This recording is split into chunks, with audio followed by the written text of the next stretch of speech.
Is up, everybody, and welcome to the inaugural King of the Draft tournament. I am Spencer Aguiar.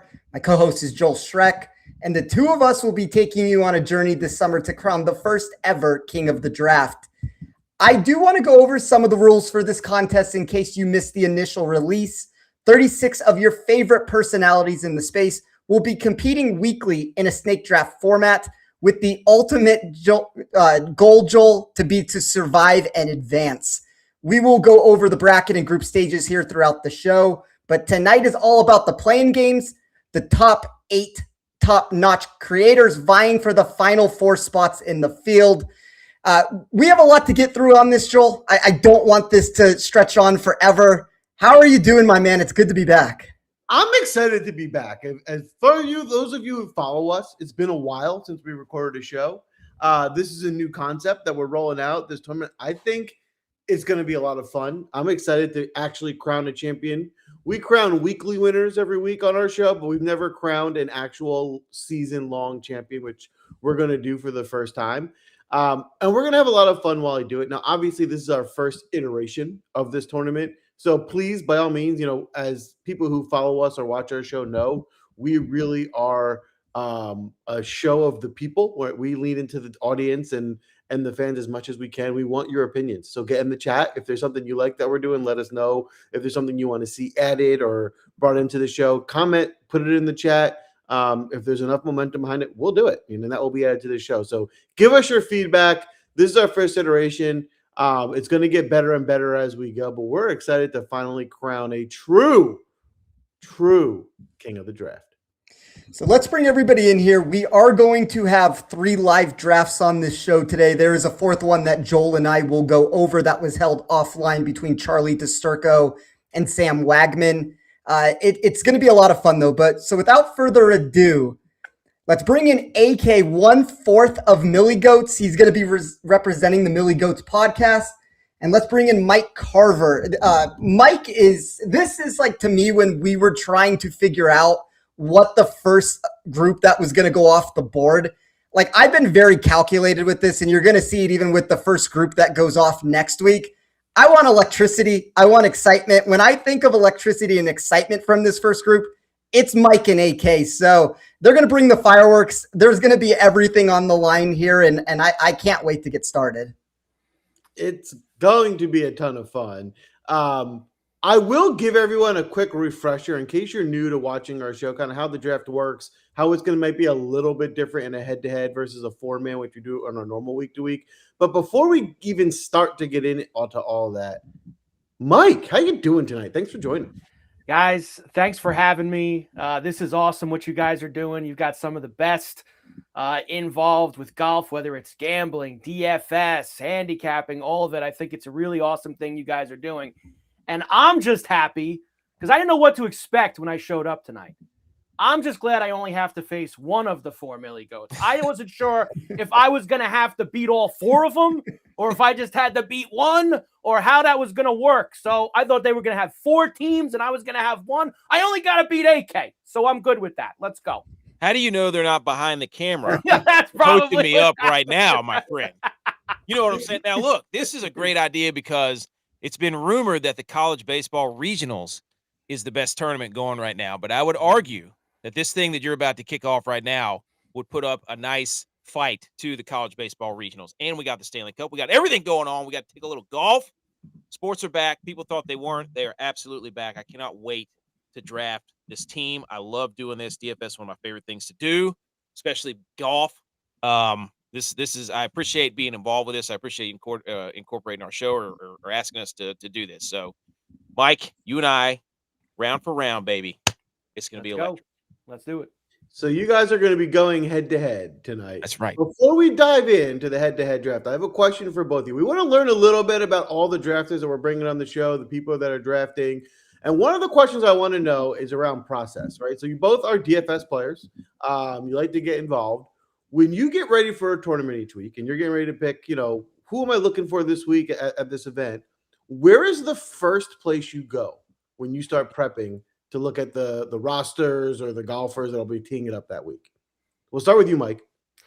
Yeah, I got a little bit of a process because I probably go through the the gambling aspect of it first. In terms of who I'm going to bet on this week, who are my outrights, who are my placements. I start to go through all of that. For me, the DFS aspect of it probably comes in just after that, trying to add on. But there are so many different spots. I like to first look. I'm a big course history guy. I like going back and seeing what guys have done on the course that we're playing that week. I'm good with recent form. There's a lot of guys out there who put out some really awesome information.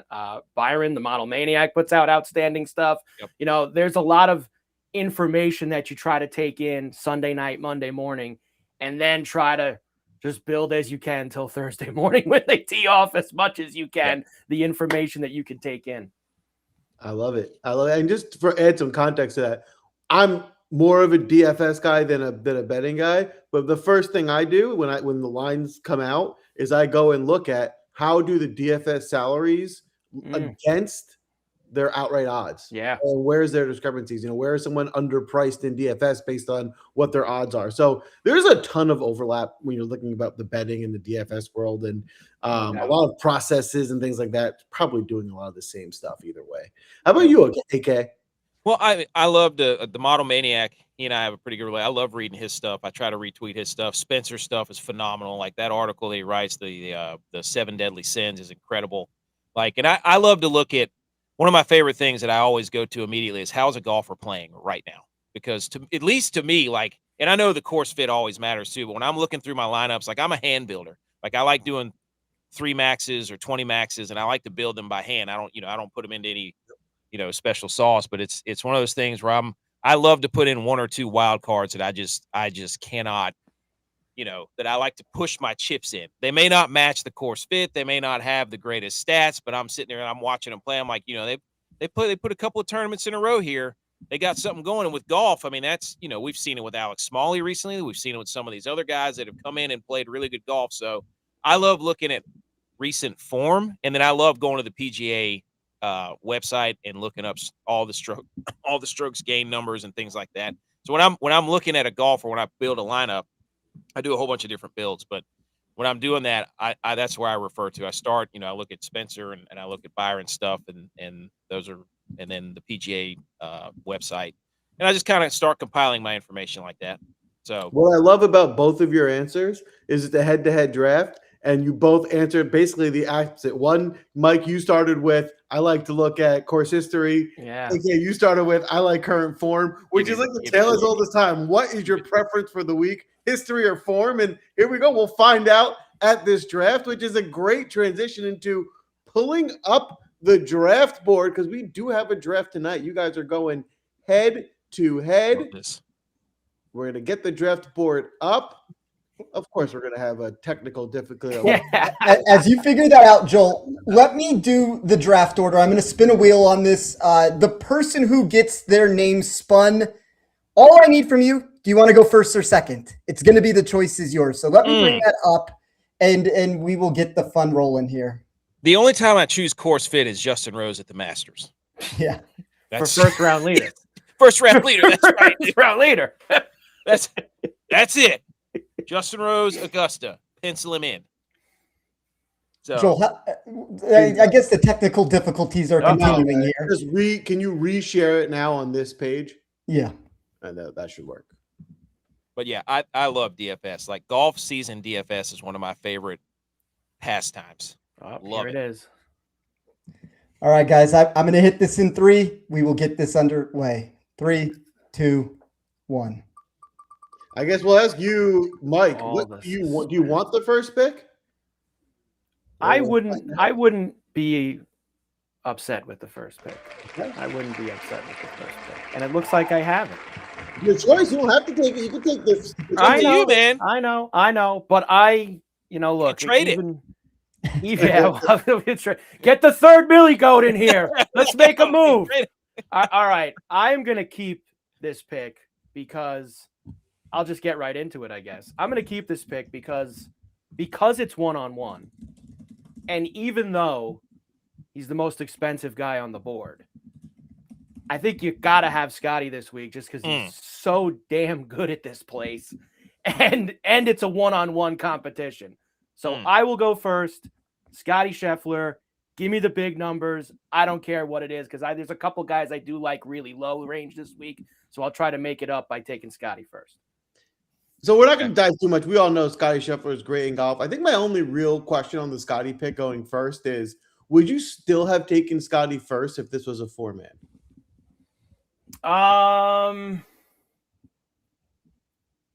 Maybe not. No. Yeah. All right. I don't think so.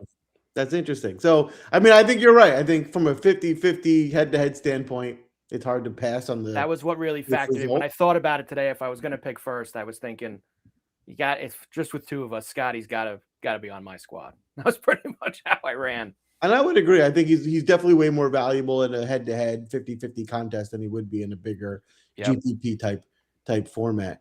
All right, AK, Scotty's gone. I guess the question would be, if he wasn't gone, would you have taken him here? No. All right, then you got two. Who are you taking? Well, okay. So here's what we're gonna do. I was building these lineups.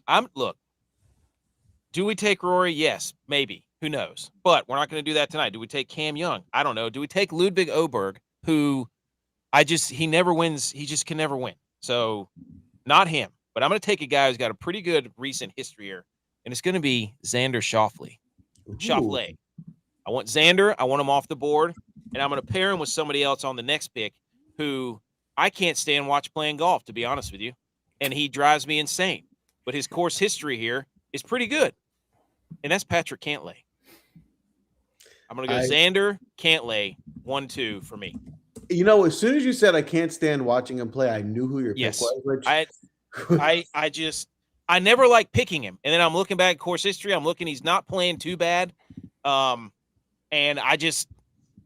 he likes this course. So can I trust him? I don't know, but I feel like that's a pretty strong start. Well, I got to tell you, I might have taken him. If I had your spot 2 and 3, I probably would have taken him because I don't love him as a golfer. Like you said, it's painful sometimes with this guy, and he's cost me so much money. Yes. Over the years, but he's also won me money here. Now, to be fair, he only won me money here because John Rahm got thrown out of the tournament after 3 days, but he still won me money here. And he's been so good at this place. I love it, AK. And if you didn't take him right now, he would have been the next pick off of me. I was taking Patrick Cantlay. I had him in. I knew it was going to be tough, possibly with taking Scotty first if I was in that boat. I know you're scared of Ludwig. Oh, and I understand. I understand why. No.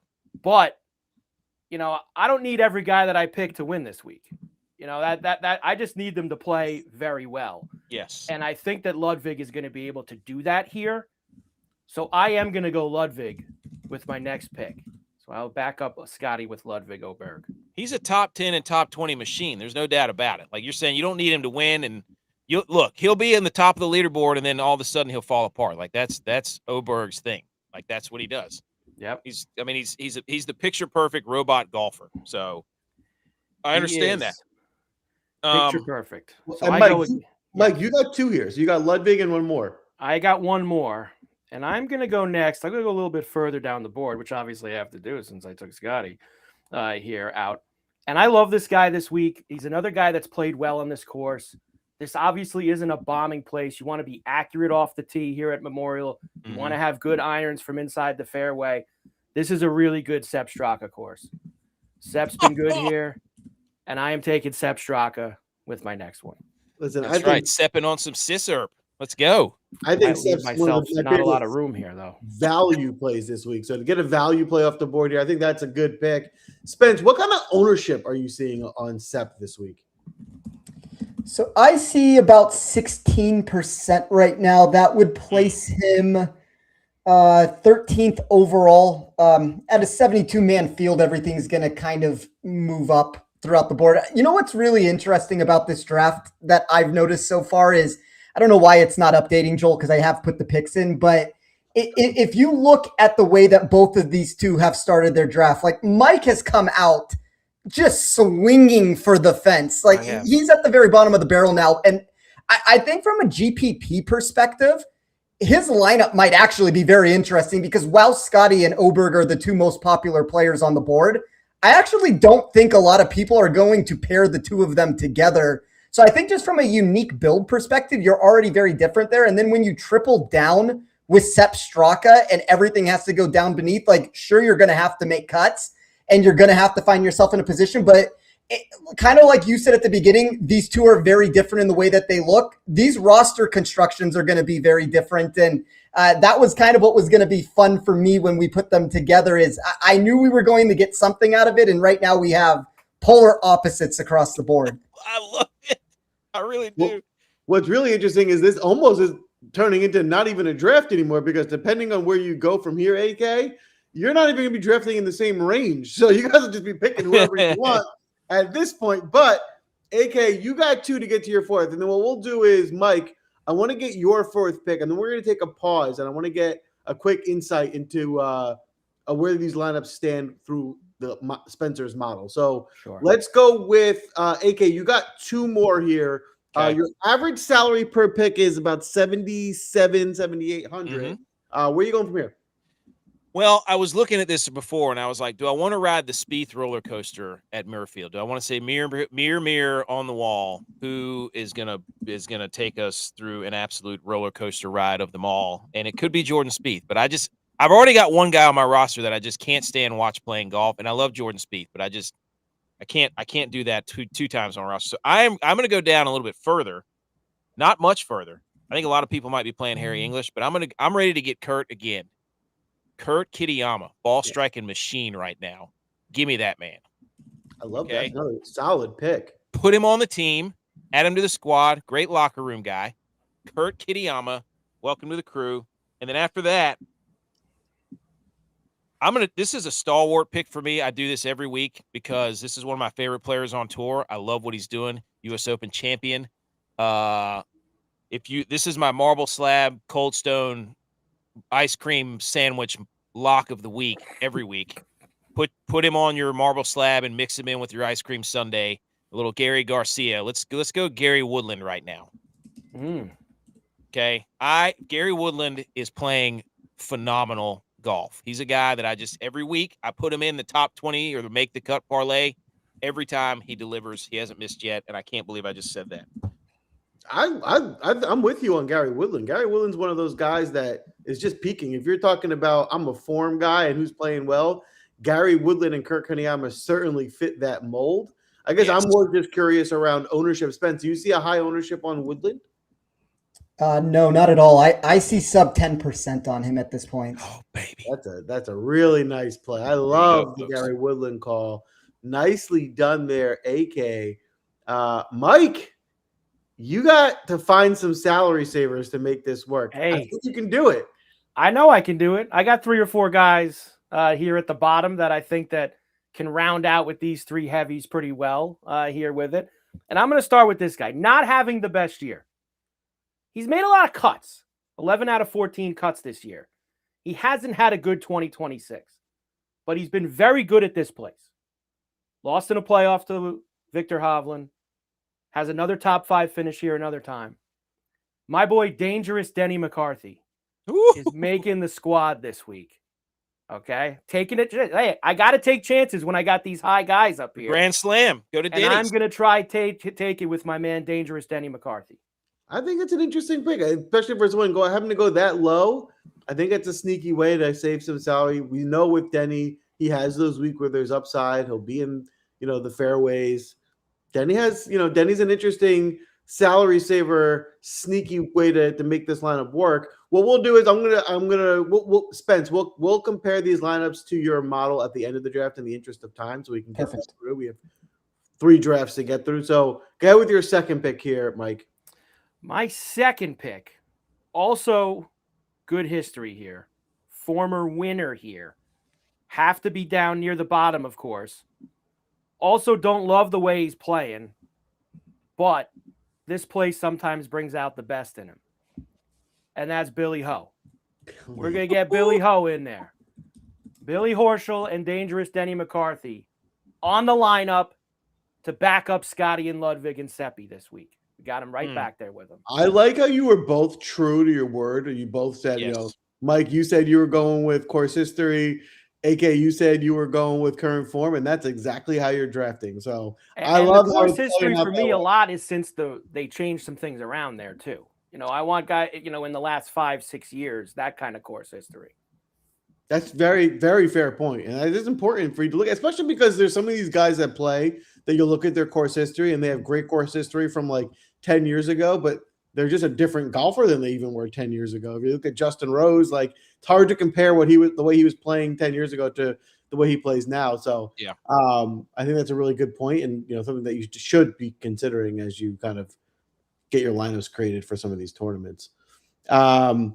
All right, AK, your final two. How are you rounding out the squad with about just under 8K per pick left? I want an absolute dog to come in here who's playing absolutely out of his mind. He's probably going to be very highly owned, but in this format, it doesn't really bother me.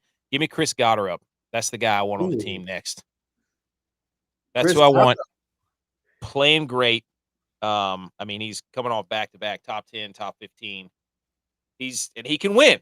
I like, and he's a clutch player, so I want that. And he can score a lot. He puts up a lot of points. Shout out New Jersey native. That's right. New Jersey guy. He went to Oklahoma too, didn't he? He started off Northeast. And then the last one,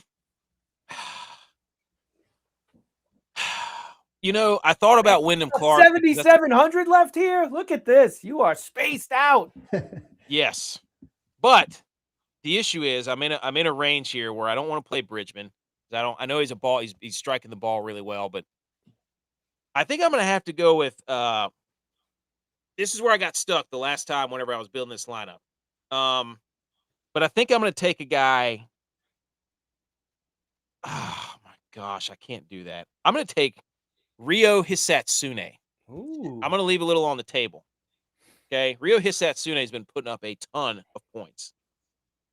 I guess my last question for you as we wrap this up, is that a common move you'll do in GPPs and head-to-heads and any lines where you'll leave money on the table? And yes. How much are you willing to leave on the table most weeks? I would no more than a couple $100. Like 500 or so. Like I build it off of, okay, I'm in a range where I'm like, oh, do I have to fill out that spot and be like, oh, I got to play a guy in that range? Where I look down a little further, I'm like, I kind of like the way that guy's playing better right now. You know what I mean? And for Hisatsune, what is he, 6th in ball striking this year so far? So like it's a ball striker's course, right? So I'm going to take a chance on a guy who might be able to turn on some birdies here. Yeah. And put on a show. So I'm never afraid to leave money on the table. To your point, I'll sometimes have 5 guys in a roster, and the guy I like will be leaving 600-700 on the table, and I'll feel like I can't do that. And it's like, if that's the guy you like, you're better off playing the guy you like and leave the money than forcing to spend more money for someone you don't like as much. Yeah. So I'm totally with you on that. All right, well, that's it. Rounded out the squad. I think, AK, I think you got a really solid squad here. I think this is going to be a really interesting matchup. Mike, you got 1 pick left. I don't got many choices here. I don't got many choices. There is one name among these 5 or 6 choices that are there that I thought I might have to go to if this scenario came up, and I didn't mind it because he has played well the last couple of weeks. He had 3 pretty good rounds last week, but his Saturday was awful. Played pretty good the week before at the CJ Cup. Mark put the Hubbard in the cupboard, baby. That's my guy. Mark put the Hubbard in the cupboard. Hubs going after the Millie Goats. Hubs is going to take the Millie Goats down this week with a big score. Let's go. That's our guy, He's been on our show a couple of times. You saw. I know. That's another reason why. That's how you do it right there. I'm going after you that way, too. Look at that. He's going to stick it in and twist it. That was great draft, fellas. I think this is an interesting one.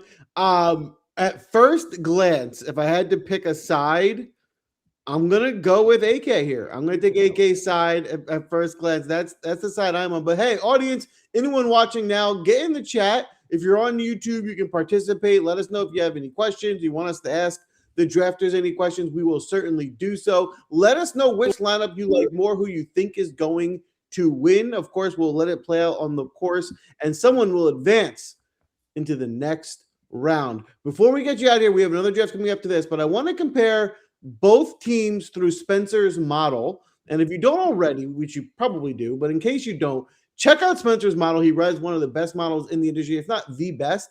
It's a great way for you to start understanding upside if you're playing GPPs versus balanced, safer plays. Get in there, get an understanding of the field, what type of golfers are out there, and how you can orchestrate different types of lineups as you go. Spence, how do these two lineups stack up based on your model?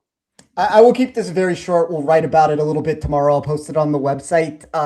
It's 52% to 48% is where it landed. I think that the Oberg route being the optimal name to start with, and with Mike putting Scotty in there, Mike's going to have to get a couple of those names at the very bottom through the cut, and maybe that's where this is going to be challenging, but very slight favorite in my model to Mike.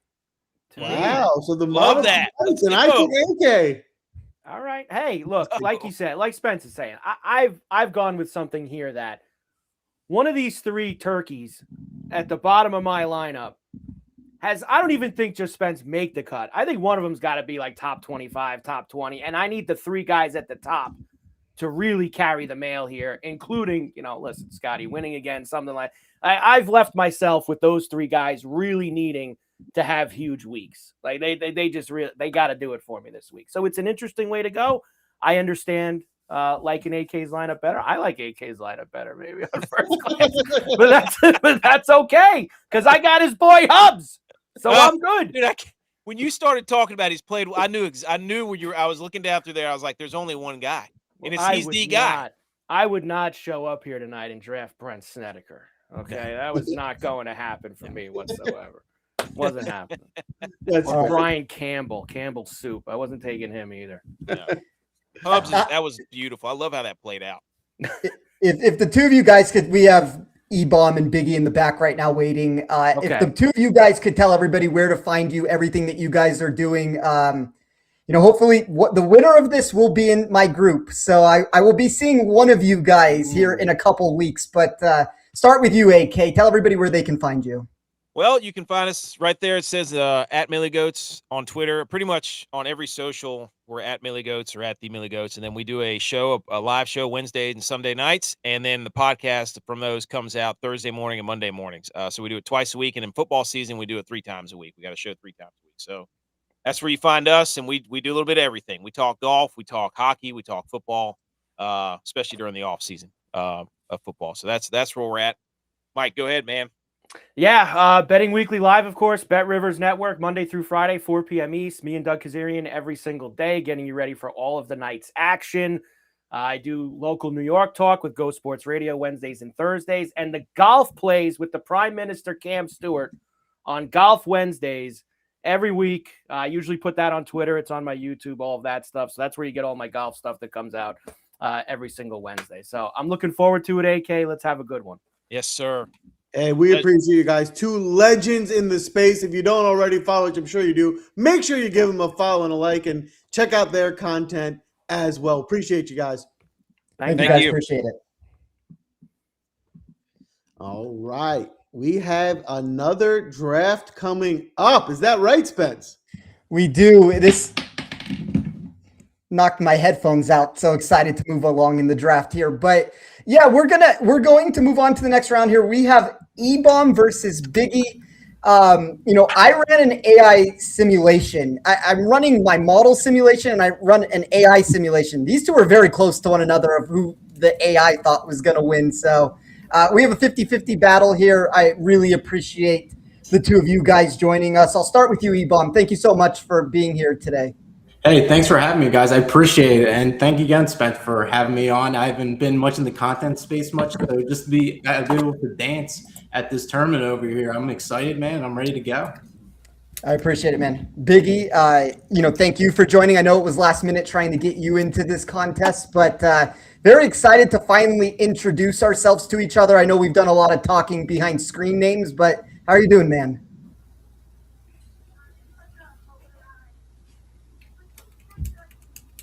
Biggie, can you hear us? Are we having volume issues? Uh-oh.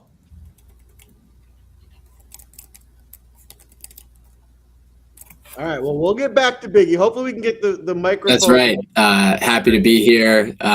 Super excited to be a part of the first inaugural King of the Draft. I guess first things first. Can you guys hear me? Just want to make sure Yes. that my computer's coming Loud through and clear. But yeah, man. Don't have a huge public presence on the X world, but been following Spencer for a few years and pretty excited to participate here and view myself as the ultimate underdog. So should be fun. I get the locker room talk you're doing here, Biggie. You're trying to play yourself as the underdog, get the sympathy points, try and get the crowd on your side. I totally get it.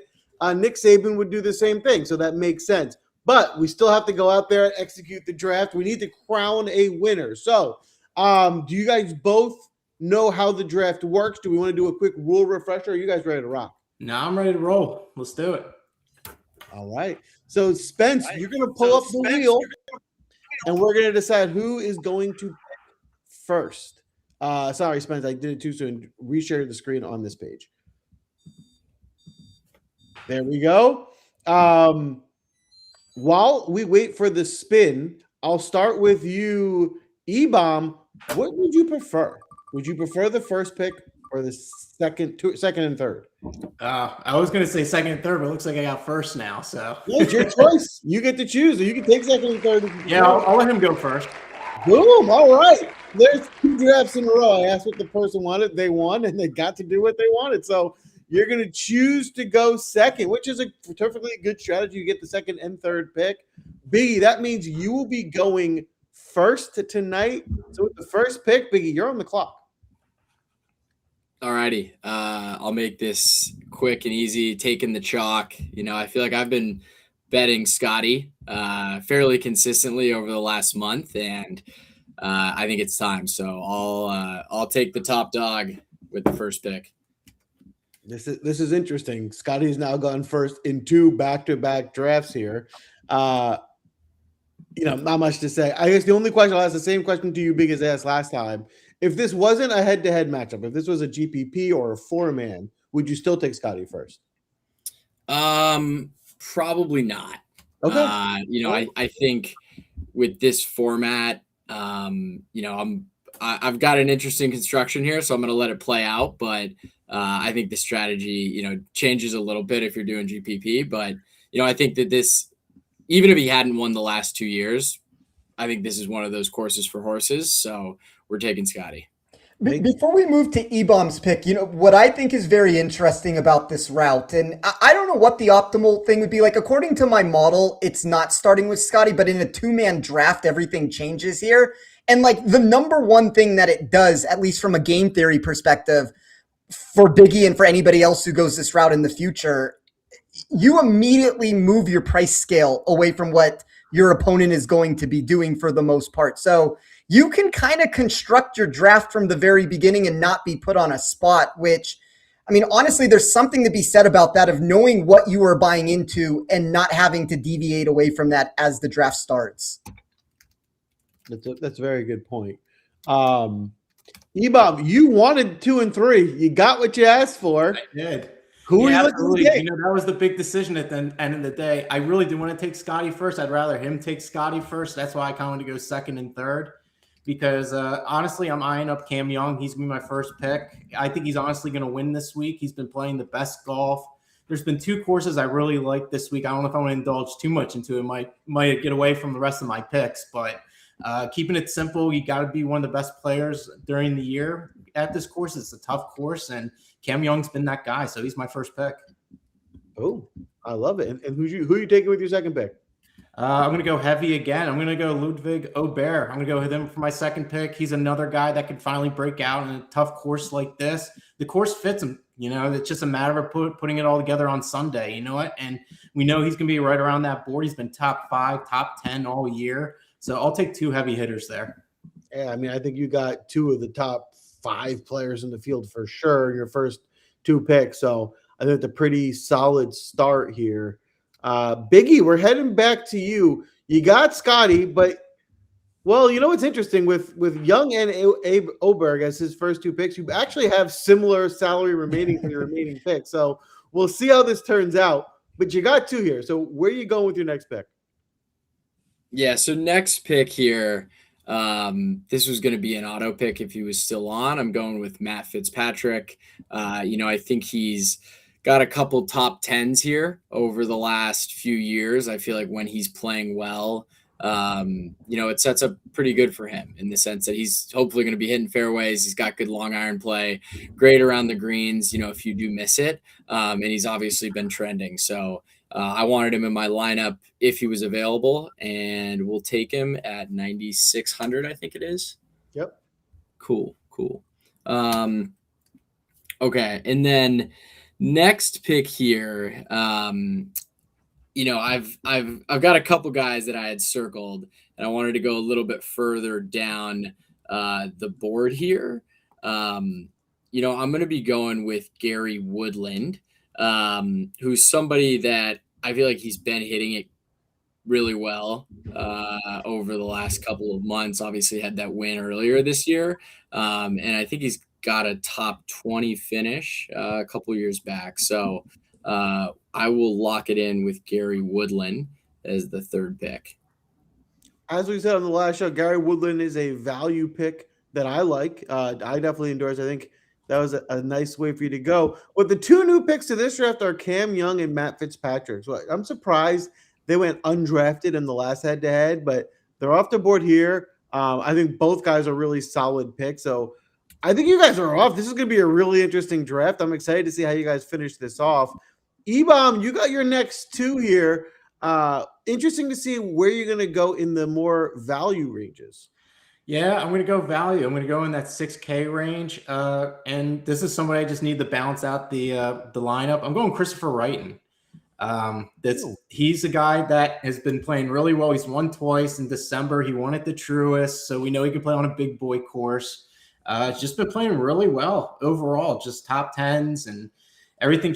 He's a bomber, as we know, and you got to be able to hit pretty far here. Accurate too, of course, but I'll take my chance with the guy that has some confidence that won recently, and I like people that are playing well recently for this kind of tournament. So give me Christopher Wrighton there. Boom. Off the board in the 6K range. Value, nice pick there. You've given yourself about 7,500 per perk left. Where are you going with your next pick? My next pick, a guy that has played well at API. He actually won there, and he plays good in these no-cut, very big field. Well, no cut, but the courses are really long. Give me Kirk Kitayama. I'm going to take him. He rises and fires at these moments, and that's the guy I want to throw in there. Kitayama is another one. I'm with you on that, and he's been just playing really well. And if you want to think of this as, an elite ball striker paradise, I mean, Kitayama certainly fits that mold. So Kitayama off the board. Joel, before we move to Biggie's pick, I just want to say one thing very quickly because I have found this unique in the draft so far. If you look at Kitayama, Oberg, Woodland, Scheffler, those are picks that we've already seen in previous drafts, but the combination of this one is completely different. So there's going to be some rooting interest between teams, but done in a completely different ways that it's been done. So I just thought that was an interesting note that we're watching in the first 2 drafts, our first drafters get to the same picks, but getting to them on different lineups and different teams. And it'll be interesting to see how both of these teams kind of finish off because you're right. It's kind of feels like they're similar picks, but it is much different strategy going into each. So Biggie, we're back to you here with 2. You're probably going to have to start getting into the 6K range to make this lineup work. Let's see who you like down low. Biggie, you're on mute still. All right, cool. Back off mute here. Yeah, transparently, you E-Bomb, you took some of my circles there. You haven't took any of mine yet. I'm waiting for you to take somebody so I have some easier decisions. I know. I was debating if I should grab Rayton or if he was going to still be there. So hat tip there. But I think for my next pick, I'm going to go down the board a little bit. And let's see. Give me 1 second here. We got to structure this so that we're going to have enough. Take your time. While you think, I'm going to ask you Chris, I have a question for you. Yeah. Something we're asking everybody: when you start your week and you start preparing for DFS, guys you want to play, where's the first place you go to start your preparations for the week? I typically, as far as like what guy I'm going to take, are you talking about just This could be answered in a multitude of ways. Is what's the first step in your process? That's the well, the first step in my process is just checking out the course, see what correlates it with as far as other courses. I just tend to feel like every year these courses tend to pump out similar guys that have done well in previous tournaments, depending on what the tournament this is. Typically for this tournament, I'd like the API and Genesis a lot for correlation with this. So that's kind of how I like to attack this week. So I'm keeping it simple. And since it's a no-cut event, we don't have to worry about any cuts. And we just need guys that are going to be good on those kind of courses, in my opinion. Okay. Biggie, are you ready to go? Yeah, I was going to say, with the next pick, I'm going to go with Bud Cauley here. Has had, I think, kind of sneaky quiet year and honestly just need a little bit of value coming in the home stretch here. So he was someone that, I had circled. I think, he's played well on similar courses before. And honestly, just a dog. I mean, I feel like, his history, kind of overcoming that injury and starting to trend over the last few years, could be ripe for a nice top 10. And that would certainly help with value at 6,500 there. So we will go with Bud Cauley. And then I'm going to go with my second to last pick. Going to take Pearson Cootie. I think he's starting to trend a little. Like I watched a lot of the golf last week, and I thought he played pretty good. So again, just a value play there that I think could sneak in, make the cut, and hopefully be vying for a top 20 or better. 2 6K range guys that I think both have some upside. I like your turn here, especially when you had to find some value. So big, yeah, it's a solid 2. Chris, you got your final 2 picks here. And just to clarify, to confirm, there is a cut this week, but it's a minimal cut. So it's like correct. Yeah. If I'm getting somebody cut, it's going to be a problem. So yeah. But I think to your point, right? I think it's important that people, look at that, right? Because it's, it's not like a normal week where, you have to worry about making sure you get 6 eyes across. You still have to get 6 eyes across, but you're much more likely to get 6 across because there's not that many guys that are going to get cut. So just, I would play it a little bit differently than I normally would. All right, Chris, your final 2 at about 7,500 per pick. How are you closing out the roster? Yeah, so this is kind of tough. He didn't take any of the guys I was personally going to take. So now I got to really dig deep in here and figure out what I'm going to do, like construction-wise. I am going to go Jordan Spieth. He's been playing really well. He actually has played really well with the API and Genesis this year. You know how those magic beans of Spieth goes. He gets those crazy birdies and everything else. The driver's been really solid. Give me Spieth here. We haven't really had the big eruption of Spieth yet. Maybe it happens this week out of nowhere. No one's really talking about him. So give me Jordan Spieth. Oh, all right. Spieth off the board. And who are you taking with your last pick? All right, let me see here. Well, while you wait, I will say, I do feel like Spieth is just like a fan favorite, and he typically gets higher ownership than he probably should.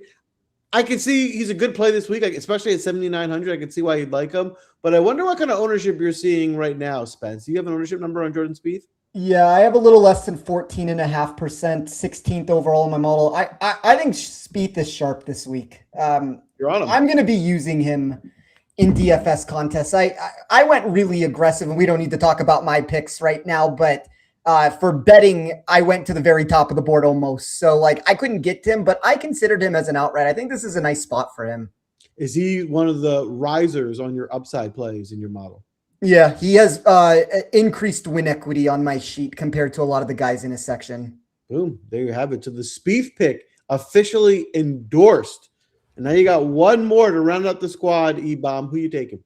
Yeah, so I'm going down the board. I'm going to go with Ryan Fox.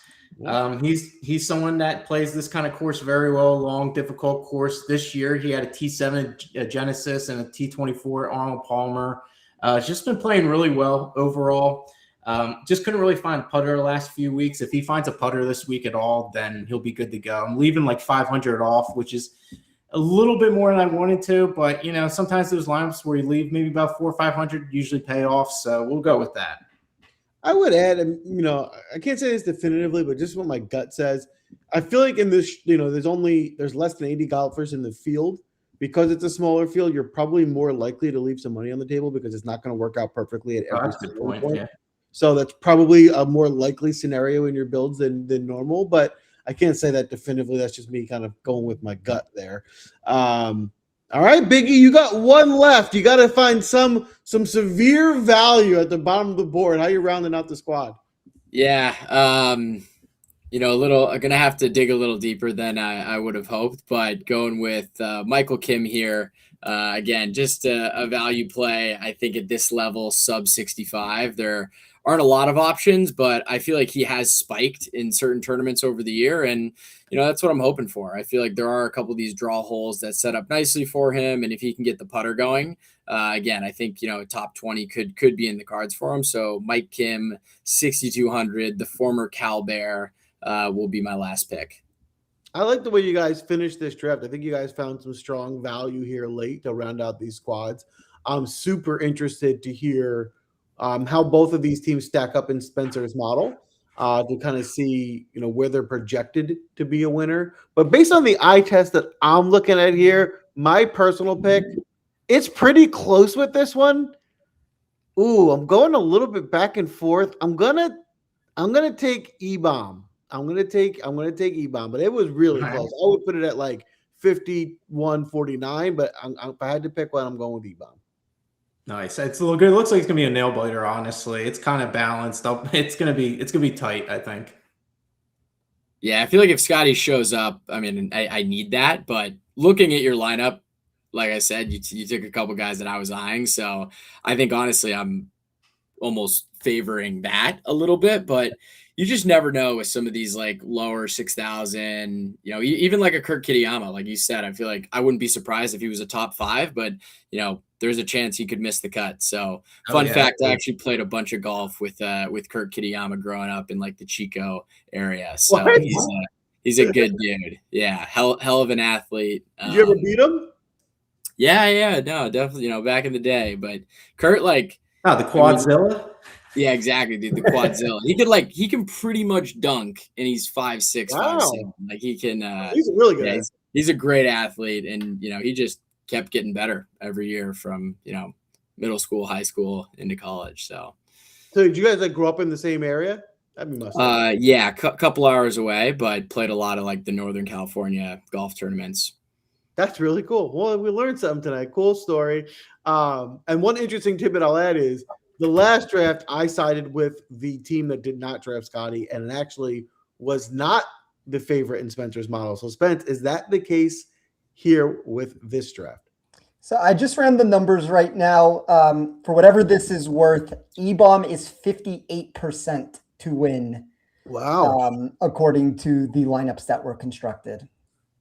Well, there you have it. But just because we predicted it doesn't mean that's how it's going to play out on the course. So good luck to both of you. Hey, we really, really appreciate you coming on and drafting with us.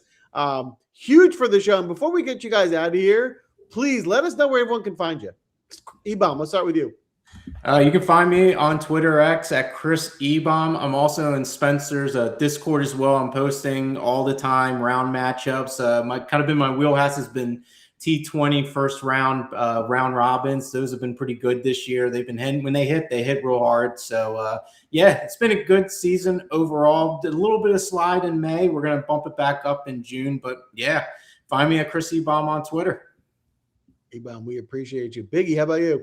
Yep, Smalls Biggie on Twitter, and I'm also in Spencer's Discord pretty much every day. So hanging out there, it's a great spot. For everybody, whether you're new to betting and just love golf or, been around for a while. So we'll see you guys in the Discord. Thank you, guys. I appreciate it.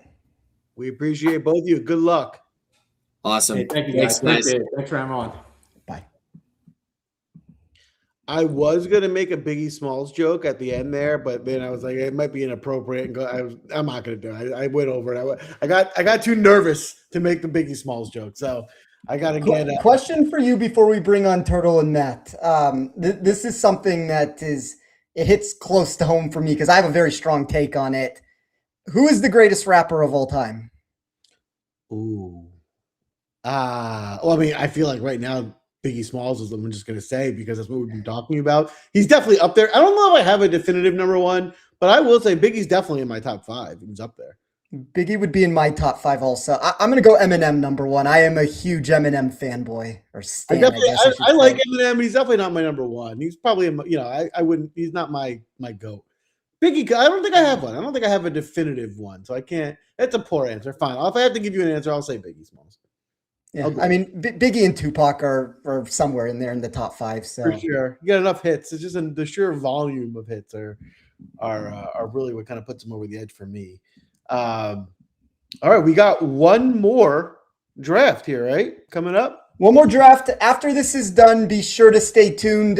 Joel and I are going to go through the draft that was done offline between Charlie DiSturco and Sam Wagman. We'll go through the picks. We'll give our recap. We'll talk about some of the insight that they had from I was sitting in there as they drafted inside the chat. So I kind of know what they were thinking about things, and I'll try my best to speak for them on it. But yeah, without further ado, let's bring in our next 2 contestants. So, Matt is my boy. Matt and I go really far back with everything. First podcast I ever did in 2021. Matt, I'll let you talk about yourself, about what you have going on really quickly, and I'll bring in Turtle to talk about it next. Yeah, well, thanks for having me. First of all, Spencer, Joel, good to see you again. Spencer, we go back a long way. Consider you a good friend, both in and out of the space. You came on the Draws and Fades podcast back when we had that going. You're one of our first guests on there, and we've been close ever since. You can catch me now over at Rotoballer, do my weekly long shot article, and me and Ian do a live show every Tuesday. We just wrapped that up before hopping on here. He's also very sharp in the space, so make sure to give him a follow as well and catch our live show. Welcome back to the show, Matt and Turtle. We got you a drafting foe for this evening. Turtle, how you doing tonight? I'm good, guys. How's it going? We are excited to have this inaugural night for the King of the Draft tournament, and we're excited to get the big guns out here to draft with us tonight. Do you guys have any questions before we get started on the draft, the process, how it works? Are you guys ready to rock? I'm good. I just watched the last few, so. Okay, so you're ready to go. Yeah. All right. I think I'm ready to go. I did this once before. I think I was on for the waste management, so I kind of remember the process. And this is just head to head, right? So we're not taking into account any other kind of, any other factors. Just head to head scoring. One person to beat. It's survive in advance. There you go. All right, Spencer, go ahead and pull up the wheel.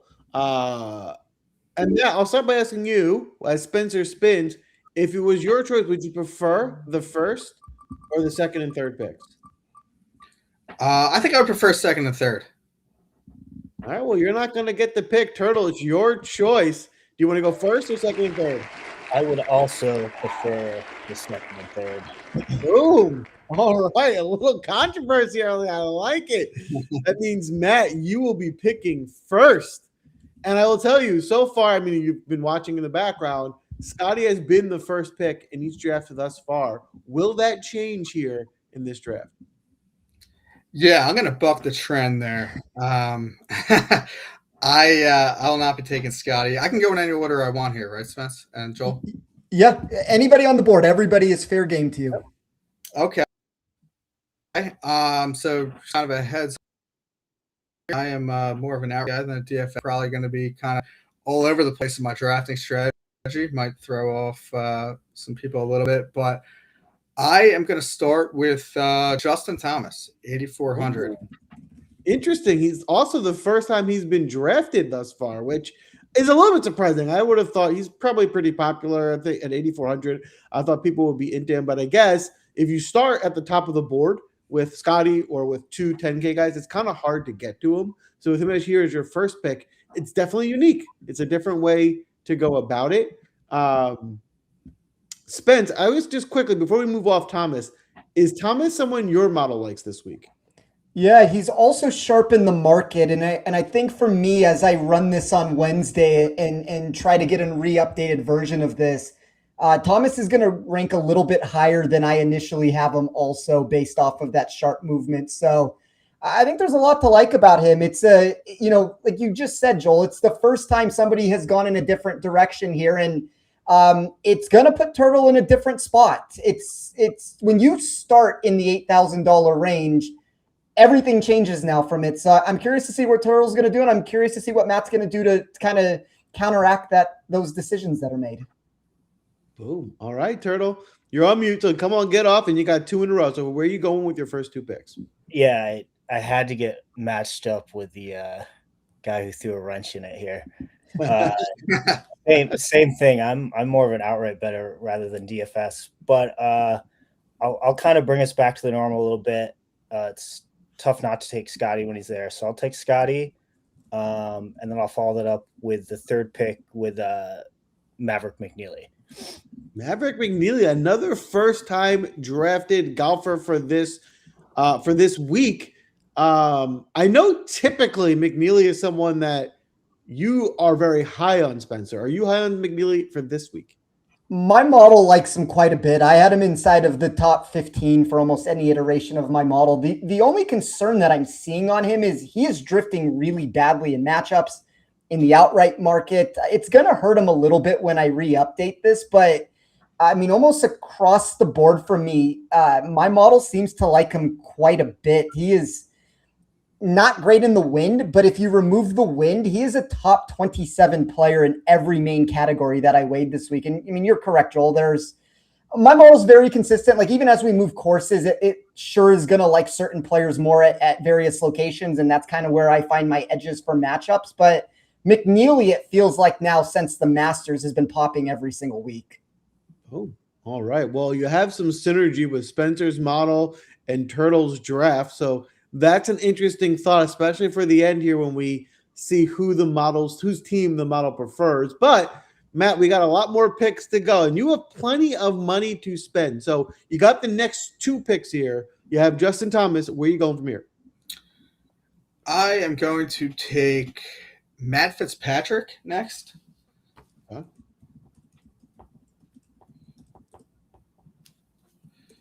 You got team first names. You got Justin, Thomas, Matt. You got all the basic first names going. Yeah, I am going. My next pick. I'll take Ludwig. So I'll mix up the common first name trend I got going on. I like that. Now you got the 10K range, the upside. You got your value pick. I think this to me looks like a pretty solid start to your draft with Ludwig and Fitzpatrick here in the turn here. Spencer, we'll go to you now. Both Fitzpatrick and Ludwig have been drafted in the previous drafts. Are either of them risers for upside within your model? Oberg 100% is. Fitzpatrick is himself also. Look, I mean, this is a very unique draft that has taken place so far. Like when I AI'd the odds, and this had nothing to do with my model, this is just AI giving their simulation. I think it had Matt at minus 140 to win. Depending on where Turtle goes with this next pick here, like this is about as strong of a start from both of our contestants that we've had. I think this might end up being the closest battle of all of them if this continues. All right, Turtle, a lot of pressure here. Where are you going with your next 2? I'm curious, Matt, if I had left Fitzpatrick on the board, would you have taken him that turn? He did take him. Oh, sorry, not Fitzpatrick, Scotty. No, I wasn't going to take Scotty just because and this is maybe partially because I'm not like a DFS guy, but I just kind of felt like if I use Scotty, I just wouldn't have a ton of room to kind of go elsewhere, sort of where I want to go. And I feel like if I started a little bit lower, I could get six like pretty strong guys rather than forcing myself to go sort of lower on the board, especially with there being like a cut this week. Yeah, no, it's smart. Playing almost more cash, whereas I'm over here stars and scrubs. I will take Aaron Rye here, our PGA Championship winner, and then for the next pick, I'm going to take Mac Meisner. Mac Meisner. So what I like here is we've done now. This is the third draft that we're doing, and we've already got 5 players in your first 7 picks. 1, 2, 3, 4 players in the first 7 picks that were not taken in the previous 2 drafts, which is surprising. I thought there would probably be more overlap here, but I like how you guys are unique, getting different with your picks, and I think they're both really solid picks. I think both guys are value plays that would certainly be in my player pool this week. Matt, you got about 7,300 per pick left, so a little bit more to spend. Where are you going with your next 2? I am going to pick. I'll take Sepp Straka. Yep. So he's at 7,700, right? Correct. That is correct. Yep. It was So- 71 per pick. 71 per pick. Okay, I am going to take. I'm going to go with Ryan Gerard, 6,900. Ball striker extraordinaire. Leaves you 7,300 with your last pick. Turtle, you got 6,800 with average pick remaining for your last 2. And while we have a bunch of newer names coming off the board here, I want to just quickly check in with Spence. Of the last few picks, and that's your Aaron Rye, Meisner, Sepp Straka, Ryan Gerard, do any of these guys stand out in terms of risers in your model? Sepp Straka is a riser in my model. I personally like Mac Meisner a lot. He's not a riser when it comes to win equity, but I actually think that he's a really nice person to pair with what Turtle has done with some of those upside plays in Scheffler and McNeely. And then Meisner gives you a little bit more of the safety there. And I mean, even technically, Aaron Rye would bring a very similar answer to that. And I think it's kind of why I keep going back to what I keep saying about these two. It's very close. Both of these lineups are good and they are well constructed. It's for any of the volatility that Turtle may have had, I think that in his last 2 picks, he's kind of leveled it out a little bit. And then, Matt is just consistently putting a combination of high upside and safety in his model, or in his picks also from within my model. Boom. I love it. All right. Turtle, you got 2 left to finish out the draft. You're probably going to need to stick in the 6K range, but you can get unique with it. How are you rounding out your squad? Yeah, we're digging here. The man who has lost me more in outrights than anyone, Eric Cole, including last week. You and me both, brother. Yeah, it's getting obnoxious. And then probably, obviously we're deep here in salaries, but guy I'm going to be most worried about here, Nick Taylor. Okay, there you have it. Wrapping up the squad. I guess that's an interesting question. I want to ask you before we kind of turn off this pick. If there was one golfer, Turtle, on tour that you could say, I will never bet this golfer again. They've burned me too many times. Who is that one guy for you? That's tough. You need a short memory, right? Yeah. Honestly, I definitely. We lost you. You came back. Did you say the answer? Right. No, 100%. Like Eric Cole has been the guy I've lost the most money on. Cole is the guy. Eric Cole is so bad for Turtle that it lost in his connection there for a second. Yeah. That's how bad it is if the name even just gets mentioned. That is fair point. All right, Matt, the final pick tonight to wrap up this draft, 7,300. Who you taking? I don't know how much I like this pick or not, but I'm going to take Corey Connors. Okay. All right, Corey Connors off the board, 7,100, leaving 200 on the table. And Matt, I'm going to ask you the same question we just asked Turtle. If there was one guy on tour that you could eliminate from ever betting on again, who's that person you would name right now? There's probably quite a few of them. That's tough. I will probably say. Oh, I know my answer. Sam Burns. Sam Burns. Yeah. And then just interesting, nobody has mentioned his name until right now in any of the drafts that we've done. So he's definitely not someone that's getting a lot of interest for this week.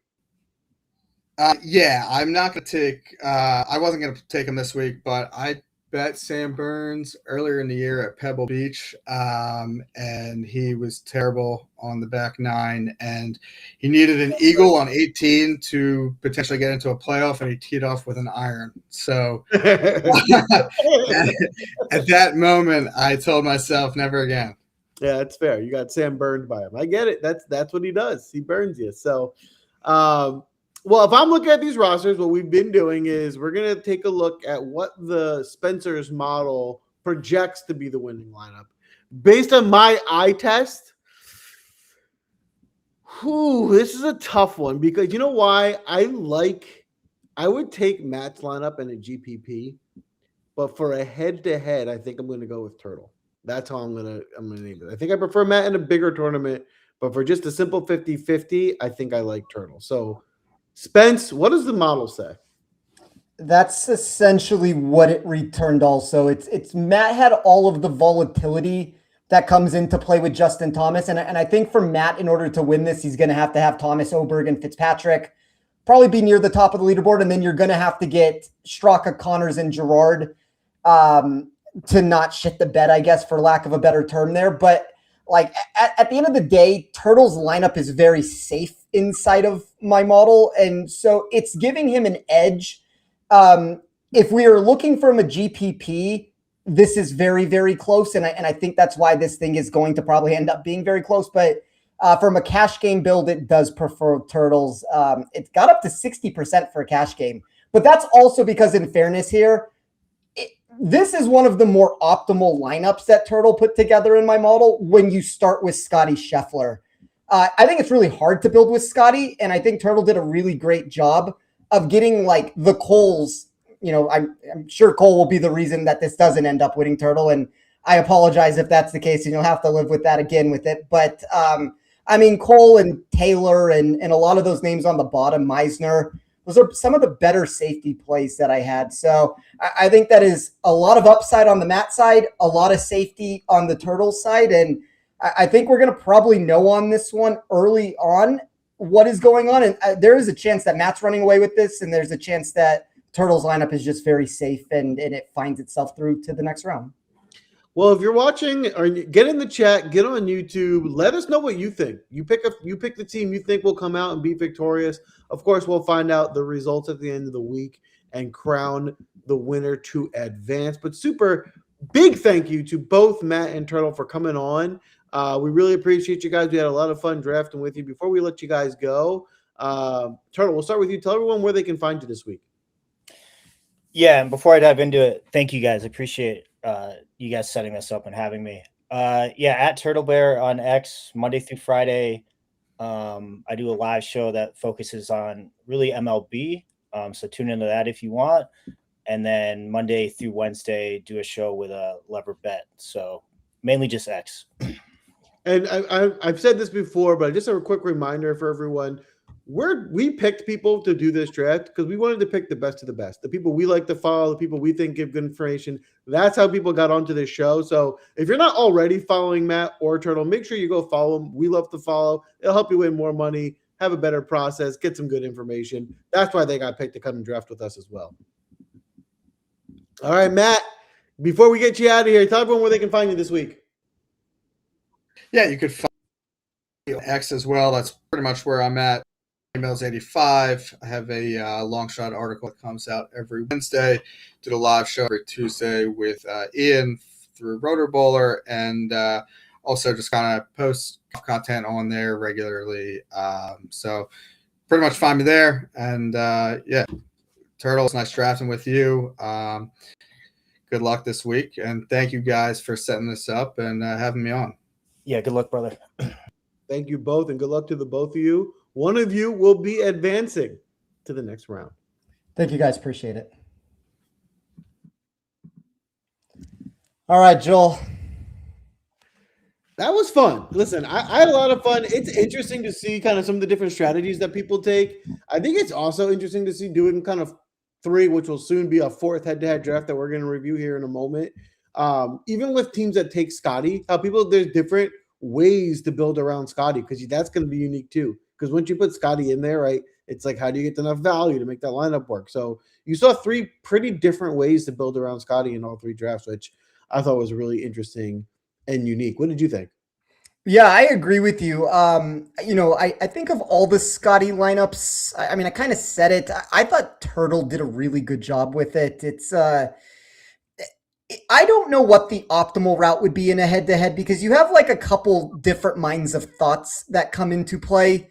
You're trying to beat one person. And if you're trying to beat one person, I think the overall sentiment to me would probably be safety across the board and make sure you get 6 through and try to get as much of maybe the lack of upside names that come into play. But like, I think Turtle did a good job of showing that you can build a Scotty lineup. And it doesn't mean that lineup doesn't go out there and it doesn't have multiple people miss the cut. And I actually think the cut is more relevant this week than maybe anybody else does. Like, we're probably going to have 25% of the field that's going to get trimmed. I understand that's not your typical, half of the tournament is gone, but top 50 and ties are probably going to only put 50 to 55 names through, and you're going to lose somewhere between, I would think somewhere around 20 players. So, it's noteworthy enough. And for contests like this, the other thing, and I would be curious to hear your thoughts on this, Joel, is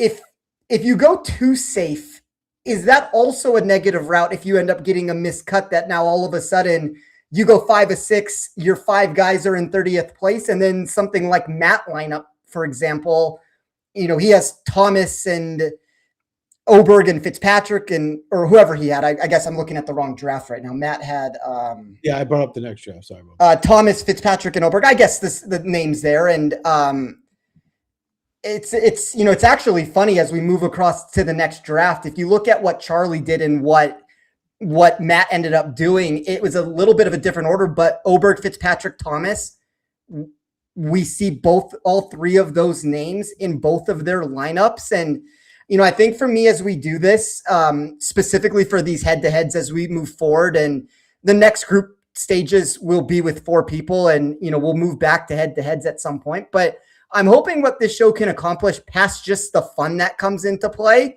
is you saw 8 very unique outlooks of how people tried to construct lineups while using very similar names from one another, and how we all landed on different pieces. And I think maybe one of the things, if there's one takeaway that I could give to anybody on this, even in a lot of these tournaments, you don't have to be as unique as you think to start differentiating. You can have 3 of the same names as somebody else and find 1 or 2 differences somewhere that just massively alter the lineup. If you move all the way up the pay scale, you're now all of the way different than what everybody else is. And for me, when I'm trying to figure out what's optimal and trying to figure out the best builds, I'm always trying to do it in the context of how can I get the most unique while still using the names that all of us sharp people are talking about and all of the names that are consensus. And I think that's the one thing you will realize when you start playing around with it, is that there are a lot of ways to get different in builds by just constructing lineups in a more unique fashion. We saw that from Mike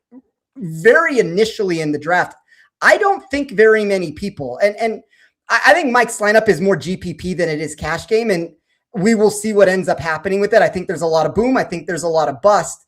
But when you go in that unique outlook, you can go Scotty and Oberg, and all of a sudden you're the only one playing down in the dumpster down there. And, for GPPs, that's how you win. It's, this better than anybody, Joel. Like, this is very top heavy in the payout structure. These min cashes don't get you what you want to get. You can look really good on paper, but you're trying to win all the money. And the way I've always played GPP, and the way that I try to do it, and the way that I try to recommend it, specifically for the large field contest, I try to shoot for the upside whenever possible with it. I mean, that's the answer to the question you were asking me earlier. it depends the tournament you're in. If you're going for one of those big GPPs, then the safety just goes out the window, right? Because Correct. being safe doesn't get you anywhere. So you got to go all upside, get different, and ownership is a factor, right? Ownership plays a bigger role when you start playing GPPs.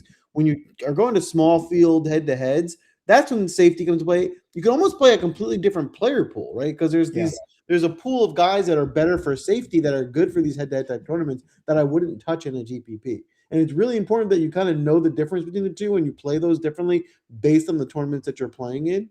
And the one thing I'll add to this before we break down this next draft here is from the perspective of ownership and getting into these GPPs and trying to be different and unique and all that kind of stuff. I'm trying to think of a specific example, and I'm not having a good one come to my head, but I know this to be true because it's happened to me a few times this week. Sometimes it's as simple as like the most popular play, the highest owned guy, might be the guy that doesn't perform that week. But the rest of the popular plays do well. So it's like if you're just going after the chalk and the most popular plays, the one top guy might be the issue. And if you just kind of go away from him, but the other guys all do well, that could still be a good strategy, right? Just staying away from the top of the chalk could be a good way of just being different in the field. We saw this last week. Like when I was running optimals within my lineup, Ricky Fowler was the second or third most popular player on the board. And as we moved forward and we got to Wednesday and I was trying to run what the optimal builds were, that ownership for Ricky did not stand up to what Oberg was and even Thomas. And all of a sudden he just became the cut candidate for me of those names. And when I was trying to find leverage, the discrepancies in these models, like I put out a model. I talk about my model. If you listen to a show, you'll hear me say the word model 1,000 times talking about all my players and where they rank. But a lot of these discrepancies are a lot closer than people perceive them to be. Ricky Fowler can be third, fourth in my model last week, and Russell Henley can be fourth or fifth in my model. And you're looking at ownership percentage of one's 30% and one's 16%. And when you're actually trying to get the optimal build, all of a sudden Ricky's not the optimal anymore, even though he's higher in my model. It would rather, there you go. I'll say model 1,000 more times as I'm talking about this, but it kind of proves the point at the end of the day that we are trying to construct lineups that have many different factors, and you touched base on it. And contest selection is always the differentiating quality of what you need to do or what you don't want to do. In cash games, you can play anybody. In single entry, you can almost play anybody. As you get into some of these larger field 150 lineups, you're going to have to get more unique. And, I think we heard a bunch of different perspectives on this show that there are a lot of sharp people, Joel. We have 36 of them that are coming on this show. There are an additional 100 that we will try to get on for other seasons, but we all have different unique perspectives that we try to implement into builds, and everybody is ever so slightly different. All of us can have great information, but it's that little differentiating qualities every single week. If you can figure out a way or two to be different, I think that's how you end up making all the money, because like I said, we can have 100 smart people all talking about all the smart players. Oberg is a smart player. Oberg might win this golf tournament. You have to make the decision, though, at the end of the day. Is the ownership worth it? Is the ownership worth it for Scotty? Is the roster construction of how you build for Scotty, does that make it worth it? Those are the questions you should be asking yourself. And then from there, you hope for the best, because there is a lot of luck that comes into play. Well, it's a good transition to the head-to-head drafts. We had one of the drafts take place offline. Big thank you to Charlie and Sam Wagman for drafting and getting us the rosters for us to share with you all before the tournament kicks off. And one thing I wanted to kind of just bring up while we were on the topic was, notice how Scotty Scheffler didn't go at all in this draft. And to be honest with you, I wanted to talk about that, at the risk of embarrassing myself by agreeing that I actually don't think Scotty Scheffler needs to be drafted in these drafts. I think it's a good strategy to go away from him here. He's the best player in the world. There's no question about that. I'm not arguing that Scotty Scheffler's not good in golf. That's not my argument. But my argument at this point is I think at 13.5, he might be overpriced. I think a lot of these guys in the 10K range are not that far behind like they were last season, where last season he was just head and shoulders above the field and he deserved to be this price. I don't think he's playing 2,000 to 3,000 more expensive than everyone else right now. And so therefore, I'd rather roll the dice with 2 or 3 guys in the 10K range that I think have close or similar upside to Scotty at the version that we're seeing today, which is still the best golfer in the world. It's just not by a ton like it was last year. And so for that standpoint, I agree with maybe skipping out on Scotty, but I'd love to get your take on that, Spence. I don't know. I think for a head-to-head draft, as we've talked about numerous times, it changes the trajectory a little bit when you just need to beat one person. Does the upside of Scotty with what you're able to pair underneath him, do you get enough bang for your buck that you can get yourself a victory? I think my problem when I was trying to run for optimal is there's essentially 13 players for me that graded, I would say, borderline head and shoulders above everybody else, and then there's a tier beneath them, and then there's a tier beneath that. Of those 13 players, everybody was $8,000 or higher, and I think that makes it really difficult in a lot of ways to build around Scotty when a lot of the optimals are going to push towards, look, I did not see his name drafted at all, and he's one of my favorite plays. At least I don't think he was drafted, Siwoo Kim. Like, there are a lot of ways that you can play in that 9,000s. Russell Henley was another one that is getting a bunch of sharp action that we didn't see come off, I don't believe, on this show to this point so far. So, it kind of goes to your point that if the optimals are pushing against Scotty, we have to be aware of that. I just don't know for a head-to-head contest. I haven't tried to dive deep enough into it to see if playing Scotty is worth the squeeze on it. But I think what you're saying makes a lot of sense for large field GPPs. Boom. All right. Well, looking at this draft, I want to call out Norin, Justin Rose, Hideki Matsuyama, Tommy Fleetwood, who to me is someone who I would prefer much more to in a head-to-head than in a GPP at this point. And those are the only 3. So those 4 were the only unique picks to this draft versus, the other draft that had some overlap. So if you want to start on those, specifically, I'm looking at Hideki Matsuyama.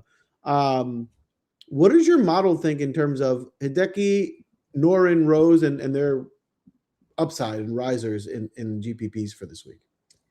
Hideki is rather neutral. Which is a good thing. That's not a negative. Norin is a riser, but that's also an unfair statement for me because I always seem to find Norin to be a riser within my model, and it never really comes to fruition on that. And then Rose is holding his own too. I mean, I think like I'm not somebody who typically plays Justin Rose, and I don't necessarily – I think he's a risky play for something like this just because he's so boom or bust, but like that boom potential is there within my model. He jumps inside the top 25 when we talk about upside. He's 31st overall for me. The safety number isn't quite as bad as I would anticipate it being for what we've seen. I think I have horror stories of trying to play Justin Rose in the past that maybe are more resonating into my brain at this point. But, I one of the first things I did, Joel, and we'll talk about it before we actually get to my answer here, is I went through and I did try to figure out who is the most likely person to win between these two, because you are correct at the end of the day. There are a lot of unique routes we have not heard Ryan Fox talked about.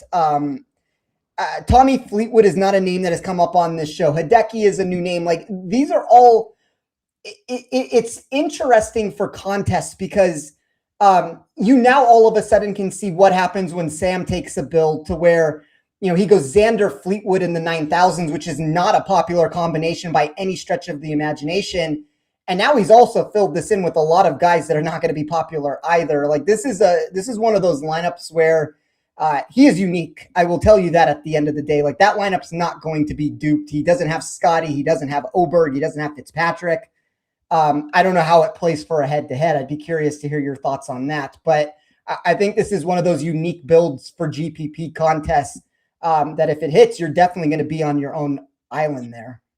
I think of all the drafts thus far, this is the one I think I'm most torn on in terms of head-to-head. I think, I could go either way. I don't have a strong feel. Like, I like the top salary picks better on Charlie's team, but like I probably am not going to have much Rose.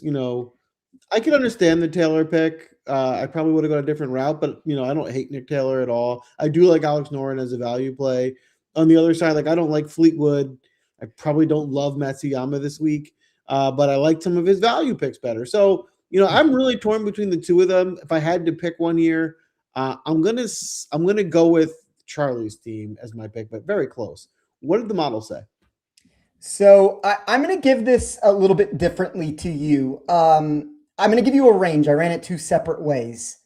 It's a 30-point gap between these numbers, if this is any sort of an indication. In a price, so like minus 110 to minus 140. That's not the answer. So I'll give you that clue to begin with. But who do you think is the favorite in my model? What do you think that 30-point gap is? Okay. I guess it has to be correlated. So if it's like it would have to be like minus 130, 100. Like, it have to be something like that, right? Well, yeah. I mean, the way that I'm gonna post it would technically it would be minus 130 and plus 130 on the other side. When I post it, anytime that you see the number in my article, the favorite is the true price. The other price is going to be me making a number that makes it look bettable, but yeah. Okay, so it's not really 30 points then, because it would be more, right? Well, take a guess and we'll talk about it. Okay. Okay, so I'm gonna pick who I think the winner is first. That's an easier route. I mean, I think Charlie is, based on what I think, what the model says is probably. I'm going to say Charlie too. I think the model says Charlie. And I'm going to say it has him as minus 140. That's a good guess. Charlie minus 140 to minus 170. Wow. Okay. 140 is, I'm trying to play around with this because this is something brand new that I'm like, I can run head to heads against each other. It's a little bit different when I'm trying to take DFS projections and then try to equate it. So some of the more aggressive projections for me pushed us out to Charlie minus 170. And I mean, honestly, the reason for that comes down to like Oberg is one of the optimal starts to build. Fitzpatrick is super clean. Thomas is super clean. I don't love Rose and Noren, but I certainly think they are plays that make sense. They're top 35 players for me. And then I like Nick Taylor a little bit more than consensus seems to. So like Charlie ended up getting 6 players in my model that were top 35 returns that had a pretty decent mix of win equity versus safety on it. I thought Sam's build, while very unique with it, is he has a little bit more, I guess I would say, hit and miss from at least of what my model found. And it doesn't mean, like, for example, I am lower than perception would be on a name like Harris English. I kind of have him in the same range as an Alex Noren, but when we're talking about a $700 price difference, that $700 matters when Charlie's able to then take that $700 and pay up for an Oberg or then pay up for a Fitzpatrick. And that is where the difference came into play. There was nobody that either one of them took that absolutely tanked in my model. Like, I've already talked about Spieth. I think Spieth is a boomer bust play. I guess Ryan Fox, I guess that would be the one name. But look, there's course history there. There's 2 top 30s that he's produced. Fox is always going to be one of those hit and miss commodities. And I think at the end of the day for Sam, this probably will come down to how do those pieces like for him. Did I cut out there, Joel? Just for a second, but we didn't miss much. Surprised I wasn't talking about Eric Cole because that's also been my luck with it is I want to, when I get done with this, I want to talk about Eric Cole in 1 second and some of the stuff that's been happening in the outright market for me. But yeah, I mean, to just wrap up this thought, I think Fox is going to be a big mover for him of what happens. Hideki and Fleetwood are going to be 2 names to watch as that contest ends up moving forward with it. But look, I mean, every single matchup was somewhere between 50-50 to 60-40. I think that's going to show what this contest is at the end of the day. There is a lot of luck that is going to be needed to actually pull this thing off. There is, to me, and I would be curious to hear your thoughts. We kind of talked about this on the phone, and I don't think we ever came down to like an answer for it, but like for me, this is 80% luck probably and 20% skill. Basically, like what I'll just kind of bring everyone in on the conversation we had kind of offline earlier. To me, what I was saying is everyone that we have on this show, almost everyone, plays DFS weekly, is very into who's playing well, trends, course fit. Like no one's kind of coming into this as like new to DFS and doesn't know golf and the trends. So with that being said, we're all have all the information. And with that, sometimes you get a week where you see it all really well and you're going to ace it. And sometimes, some of the best DFS players in the world who make more money than anybody have bad weeks too, right? So you might just have a week where you just didn't see it right and you pick the wrong guys and you lose. And no one's perfect. I don't care. No one plays DFS and gets it right every single week. And every single week, no matter what happens, they nail the leaderboard. Like that's impossible. That just doesn't exist. And that's what's going to happen here in this draft. You're going to have guys that are really good at DFS. They win every week that could have a slower week and might not advance. And that's the beauty of the survive and advance and tournament style. And anyone can really win. And I don't think, and even once we have these head-to-heads advance the next week and we get into these kind of groupings of 4 and we do those drafts, I don't think anyone is going to be a major favorite. I think anyone can win. It's going to be a lot of fun, but I think what we're going to be able to do is get everyone some insight into some of the process that you get from guys who are good at this, who put out content weekly or helping everyone else kind of draft lineups, see how they go about setting up their player pool each week for a tournament, and what's different from comparing guy to guy. And that's what we're trying to present and show you guys as we go through a tournament style bracket with all the big content creators and guys that we really respect within the industry. Is that right, Spence? Did that kind of hit it? Yeah, I think you hit that spot on at the end of the day here. It's you said it best. I mean, like, look, we could put odds on this. I wish a site like BetOnline would actually put odds and let people bet on this. That's one of my goals. And even if it doesn't happen this year, if we can push that forward and maybe get BetOnline to they always want to be in these specialty markets of, content creators making random bets. And I think this is a fun one for them. So my goal, Joel, and I've told you this already, is I want this to be something that people can wager on. There's a lot of luck in this. This is, take whoever the true, I'm like, look, whatever AI says or whatever the true answer is on it, like whoever the actual favorite is, I think that their chance to win, like we were trying to figure out what we thought a real number was. Like, to me, this is sub 5% still. There's going to be luck. We are trying to show, though, how people build, how we can make it unique. I want to highlight everybody in this space. I've said it already 100 times, but there are a lot of really good content creators. And I want everybody to be able to be heard, be seen, compete. You also have some Cinderellas in there of names that are not as well known. And like that was important to me, that we mix the Pat Mayos and the Jeff Feinbergs and the Tambos and the Farnsworths of the world with some of these other guys that may not be as household names, and give them a chance to try to win, to beat the best. And my goal as we move this show forward, and hopefully as we get to seasons 2, 3, 4, 5, as we keep moving forward, I want this to be one of the big competitions in the space. And I'm hoping that we can turn this into something that every single year, everybody wants to come back, watch, and see who gets crowned the title. And, Joel, we've talked about what that looks like. What does the hardware look like? What are we going to do? We're still working on some of that. We'll have more announcements. The one thing I want to say, because I haven't really tweeted it out a ton, we are going to have people fill out brackets for this.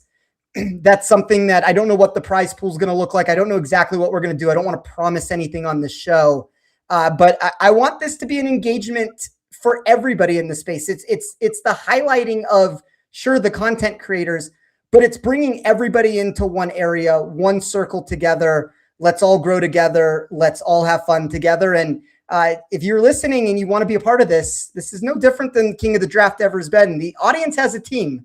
The audience will be competing. And if we know anything about the audience is a true threat for this. Like, AI might not realize that for some reason, but you and I, Joel, know this firsthand. They beat us this year through a handful of tournaments before this show went on a hiatus for a second. So I look forward to seeing the audience get into play. I mean, Spence, correct me if I'm wrong. The audience has the best record in the 2026 season, no? It's pretty substantially. They were very good. The audience has been great this year. So, team audience, not only is it a lot of fun to have the audience participating in the draft, but they'll be very much so in it and involved and have a chance, in my opinion, to win it. So, we'll be keeping our eye out for the captains, the regulars, the guys that have been here with us for years and participating in the draft. Get involved, but we really want your feedback. So if you're on here, this is iteration 1. We want to make it as good as possible. We want to bring you the content you want to see. So if there's anything you want us to add, bring in the mix, take out of the mix, you let us know. Give us your feedback. Drop it in the chat. We will incorporate as much as we can. I know we've been on here for now 95 minutes, pretty long for us. So we will try and wrap up now, but we'll bring up more content to get everyone involved. Spencer's going to be sharing around the bracket so people can fill out brackets, get involved. We will have a prize for someone who has the most accurate bracket filled out. So fill out your brackets, send them in, let us know who you think is going to win, participate as much as you can. Let's have some fun. Anything I'm missing on this, Spence? No, we'll put out a clean scoring system so everybody knows what the bracket looks like and how you should fill it out for whatever you believe to be optimal with it. Want to thank everybody who has been patient with us as we have figured out what the next iteration of this show looks like. I told you this when I started this new venture that I'm on, Joel, that it's important to me that whatever I end up doing is unique and different. And I'm glad to have you alongside for this ride. This has been our baby for quite some time now. And like any child, they grow up, and this show is taking on a new life and a new form. And I really look forward to see where we can take this. And like I said, I dream big on stuff. I shoot for the moon. I'm hoping that this turns into something. And with your guys' support out there who listen to this show, please retweet it. Please engage. Give us any piece of advice that you guys would like to see for it. We will hopefully have many more seasons to come. And my goal is to get as many people on as we can over those durations of time. So just want to say thank you to everybody. Thank you for everybody who's taken the time today to draft. That's going to take the time to draft with us over the next couple of months. And I hope this becomes the show this summer. I love it. I'm excited to get this going. The playing games the drafts are done. We'll see the results this week on the course. We'll come back next week with another draft. Keep a lookout. Follow both of us, Draftmaster Flex, TF Sports. There will be more updates coming. We're looking forward to drafting with you guys and finishing this tournament off as we get to the Tour Championship. Eastlake will be the final draft in the championship. So just follow along up until then. Without further ado, or if there's nothing else, thank you and good night. Thank you, guys.